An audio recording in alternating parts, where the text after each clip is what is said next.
Hello fish fools, Jeff here. So this is going to be part 2 of my practical quarantine method for tropical fish. Part 1 got cut short as I ran out of space making the video on my phone, and since I'm just a one take kind of dude, my videos are unedited and raw, so I wasn't going to start over and edit it. I'm just going to pick up where I left off, and kind of similar to that Mopani driftwood videos that I made ended up being 2 parts. So yeah, this is part 2. I'm going to try to summarize part 1, pick up where I left off, and try to add some things that I didn't already mention that I forgot to. So, quarantining. The purpose of quarantining is to isolate fish so that to avoid spreading diseases from one fish to another, any diseases or illnesses. So what I do is, before I spread fish from one tank to another, if I have an existing established tank with fish in it, I don't want to just introduce new fish. Before doing that, I will quarantine them. So in this tank, even though it appears as a quarantine tank, it appears as a community tank with a variety of different fish in here, it is serving as a quarantine tank because most of these fish are going to be moved from this tank to another, and I want to keep them isolated even though they're, I got these different fish at different places at different times. I'm going to treat them with these medications here. These are the Aquarium Co-op recommended medications: erythromycin, ICX, and General Cure.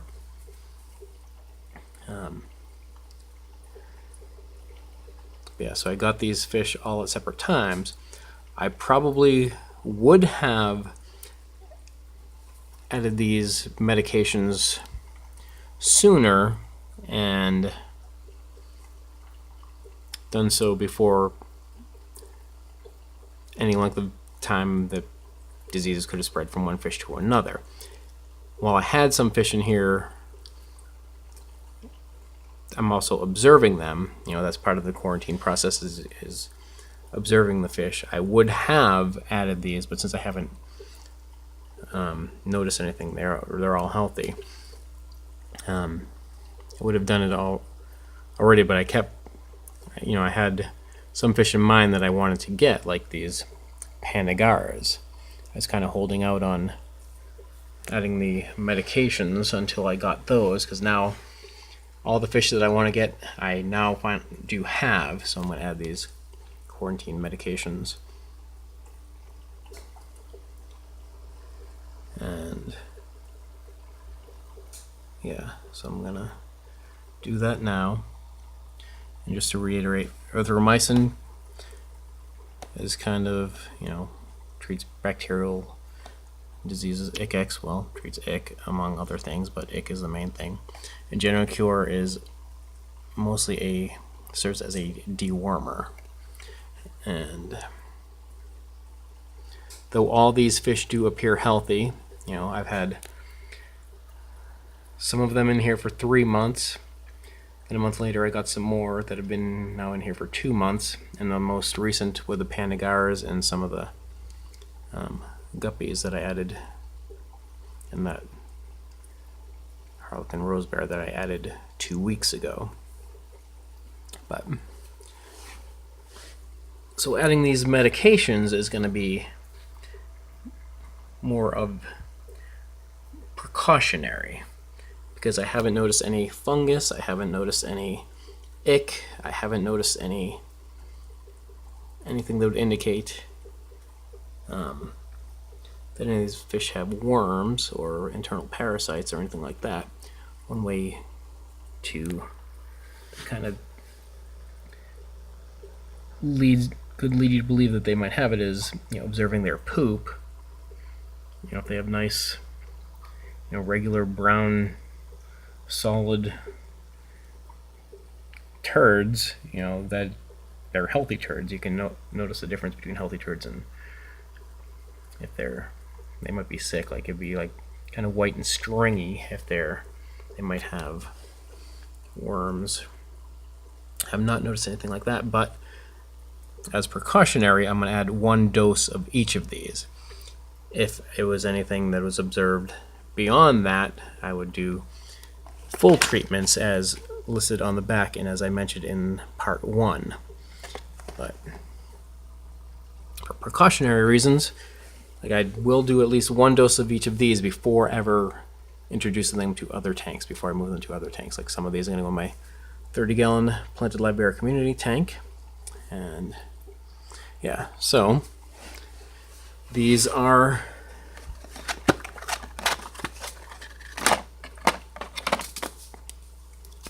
the erythromycin and general cure are separated in packets. So 1 packet does 10 gallons.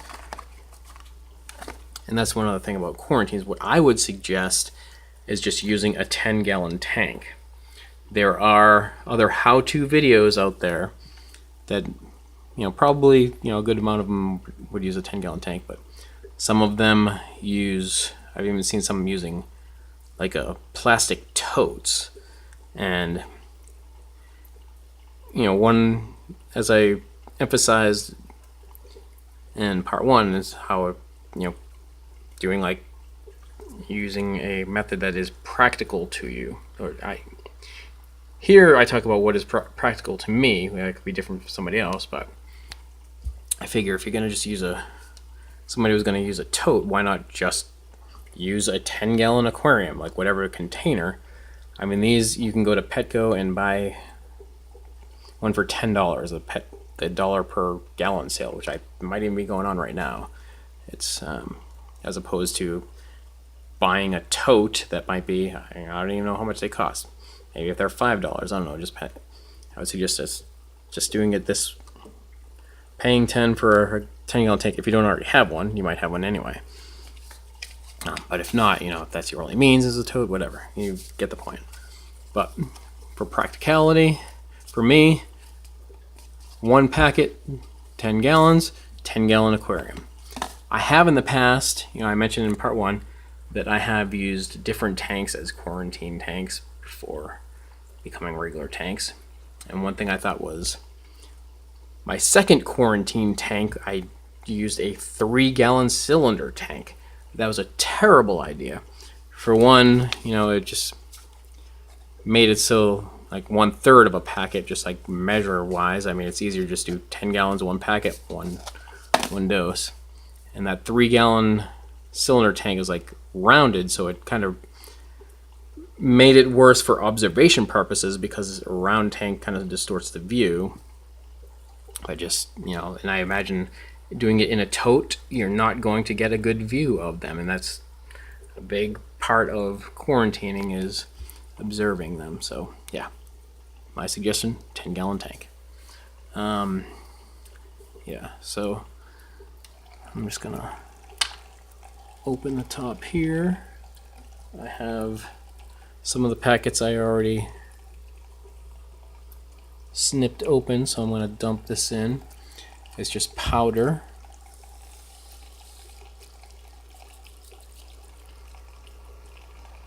So that's the EM erythromycin.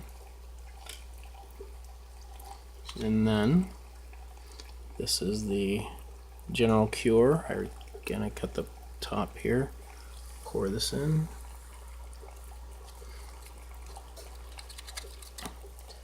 So I'll also mention, and it has the directions on the back of the boxes, but if you'd want to remove any activated carbon, if you have carbon in your filter, I do not, and I explain why in my previous part 1. But that would strip any of the medications. So this powder, will just dissolve in here, and then here's the ICX. It's blue. I'm going to pour this in. So I think I said it was 10 milliliters per 10 gallons. Correction. I said that in part 1. It's actually 5 milliliters for 10 gallons. You can see that this stains the top of this cap. And just know that it will stain your aquarium. Like the silicone, this will have a blue tint on it. Probably tint the undergravel filter hole there. If you have airline tubing, you'll notice it will get blue, but that's, if you had any like artificial decorations, like whatever polyresin decorations, it would stain those. I do not keep anything like that because I like all natural stuff. Perhaps it'll tint these rocks a little bit, but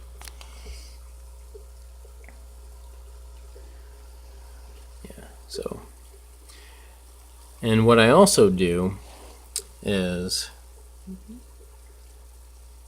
I do still feed fish during quarantine. I know Aquarium Co-op, the one that has done all the research on these medications, and that's where this recommended quarantine medication trio comes from. He doesn't feed fish during quarantine. I just almost kind of combined medication quarantine into one word there. But yeah, I do still feed them. I'll feed them light for the first couple days, but like part of it is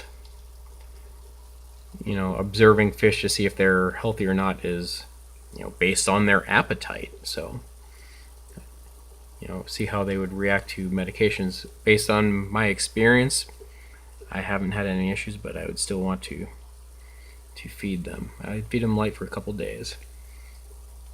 And as far as the time frame, I'd give it 7 days for the medications before doing any water changes or before moving them to any other aquariums. At least 7 days.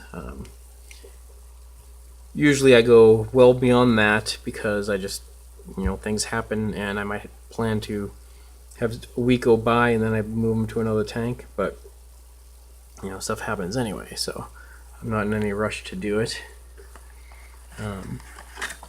That's different than the directions here when you do like multiple doses, like erythromycin. Is that erythromycin doing like a full treatment would be 4 doses. So again, that would be if you identified and recognized an illness, and that would definitely be something would be suggested to do. But if it's for precautionary reasons, like what is done for quarantining, 1 dose, 7 days to do. So that's about the length it takes for medication to degrade, which I think I'm just reiterating what I think I remember hearing Aquarium Co-op mention. But yeah.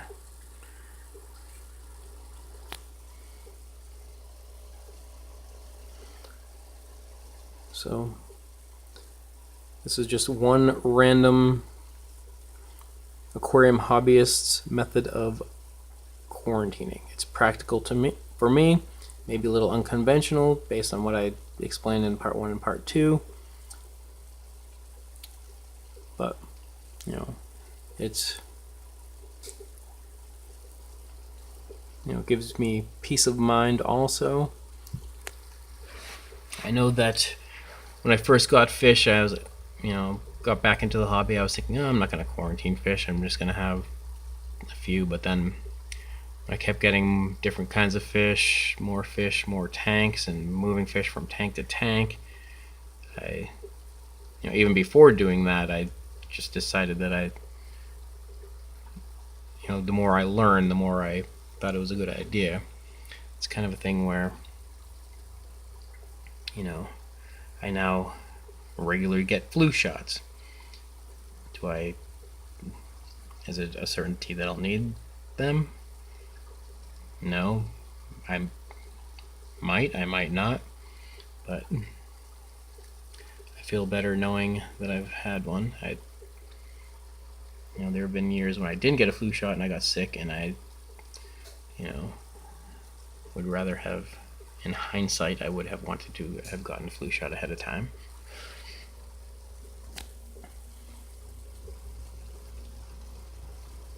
But yeah, so these are the 3 quarantine medications the Aquarium Co-op recommended trio. I would like there to be a 4th, like levamisole. Like, I wish it came in something like easy packets like this. I have used levamisole, but not as a quarantine medication. And even though I've used all 3 of these medications on all my fish, I did end up getting camellinus worms. Like, even though General Cure is used as a dewormer, it does not work on particular camellinus worms. That's like red worms. Like, it's not that uncommon in the aquarium hobby where fish have red, like little red spikes sticking out of their butts. That's camellinus worms, and it's hard to get rid of.